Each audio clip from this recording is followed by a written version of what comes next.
Shalom. Channel ini terbuka untuk semua orang yang rindu mengerti apa kata Alkitab tentang hal-hal dalam kehidupan ini. Selamat menonton. Tuhan Yesus memberkati. Shalom saudara-saudara terkasih di dalam Tuhan Yesus Kristus. Hari ini kita akan membahas tentang keselamatan berdasarkan Alkitab. Pada video sebelumnya, kita telah membahas tentang kematian. Saat seseorang meninggal dunia, dia diperhadapkan pada dua kekekalan. Pertama adalah hidup kekal di surga atau menerima hukuman kekal di neraka. Dan saya 100% yakin bahwa setiap manusia mau masuk ke surga. Artinya setiap manusia butuh keselamatan. Lalu apakah usaha manusia dapat memperoleh keselamatan? Mari kita baca dalam Alkitab. Pertama, kita kembali kepada sejarah jatuhnya manusia ke dalam dosa, seperti tertulis dalam Kejadian 3 ayat 6 dan 7. Perempuan itu melihat bahwa buah pohon itu baik untuk dimakan dan sedap kelihatannya. Lagi pula pohon itu menarik hati karena memberi pengertian. Lalu ia mengambil dari buahnya dan dimakannya, dan diberikannya juga kepada suaminya yang bersama-sama dengan dia, dan suaminya pun memakannya. Maka terbukalah mata mereka berdua, dan mereka tahu bahwa mereka telanjang.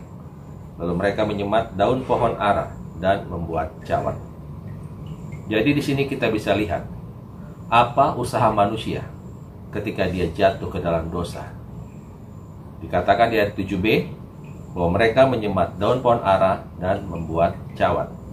Inilah bentuk usaha manusia untuk mengenal Tuhannya dengan menetapkan aturan-aturan yang kita kenal sekarang ini sebagai agama. Dalam ayat-ayat selanjutnya, Tuhan menghukum manusia. Namun di ayat 21 dikatakan, dan Tuhan Allah membuat pakaian dari kulit binatang untuk manusia dan untuk istrinya itu, lalu mengenakannya kepada mereka. Di sini dikatakan ada kulit binatang, berarti ada binatang yang dikorbankan, ada darah yang tercurah. Darah domba yang tercurah untuk kedua kalinya kita dapat lihat pada peristiwa Musa memimpin umat Israel keluar dari tanah Mesir, di mana darah domba itu digunakan sebagai materai untuk menyelamatkan setiap anak sulung orang Israel dan setiap anak sulung ternak orang Israel. Dan perayaan atau peristiwa ini dirayakan sebagai Paskah bangsa Yahudi, yang kita bisa baca dalam Keluaran 12 ayat 6 sampai 7. Kamu harus mengurungnya sampai hari yang ke-14 bulan ini. Lalu seluruh jemaah Israel yang berkumpul harus menyembelihnya pada waktu senja. Kemudian dari darahnya haruslah diambil sedikit dan dibubuhkan pada kedua tiang pintu dan pada ambang atas pada rumah-rumah di mana orang memakannya. Jadi jelas darah ini adalah materai, ada darah yang dicurahkan. Akhirnya Tuhan Yesus pun menggenapi perayaan Paskah ini melalui kematiannya, melalui darahnya yang tercurah di atas kayu salib, yang kita bisa baca dari Matius 26 ayat 2. Kamu tahu bahwa 2 hari lagi akan dirayakan Paskah, maka anak manusia akan diserahkan untuk disalibkan.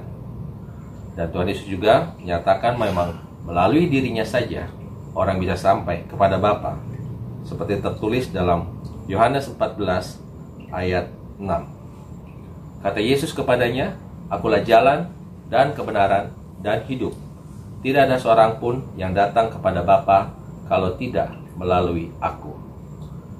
Demikianlah banyak yang dilakukan manusia, namun tidak ada satupun yang bisa membawanya sampai pada kehidupan kekal selain melalui Tuhan Yesus. Lalu muncul pertanyaan, apakah mau Tuhan menjadi manusia dan berkorban untuk dosa-dosa manusia?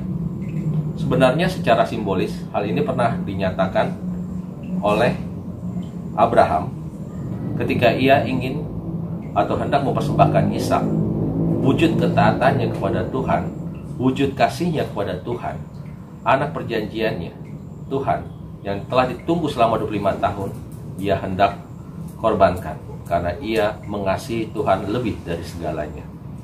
Kita bisa baca dari Kejadian 22, ayat 12 dan 14. Lalu ia berfirman, "Jangan bunuh anak itu, dan jangan kau apa-apakan dia.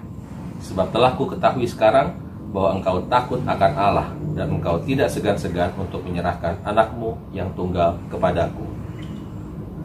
Dan Abraham menamai tempat itu, Tuhan menyediakan. Sebab itu sampai sekarang dikatakan orang, di atas gunung Tuhan akan disediakan. Tetapi Tuhan melarangnya dan memberikan domba sebagai ganti dari Ishak.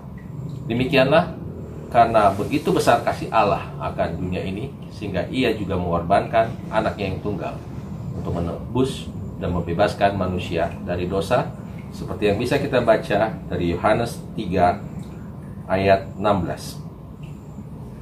Karena begitu besar kasih Allah akan dunia ini, sehingga ia telah mengaruniakan anaknya yang tunggal, supaya setiap orang yang percaya kepadanya tidak binasa, melainkan beroleh hidup yang kekal. Demikianlah pembahasan kita malam ini tentang kekekalan. Dan di dalam atau menurut Alkitab, kekekalan hanya ada di dalam Tuhan Yesus Kristus. Terima kasih. Tuhan Yesus memberkati.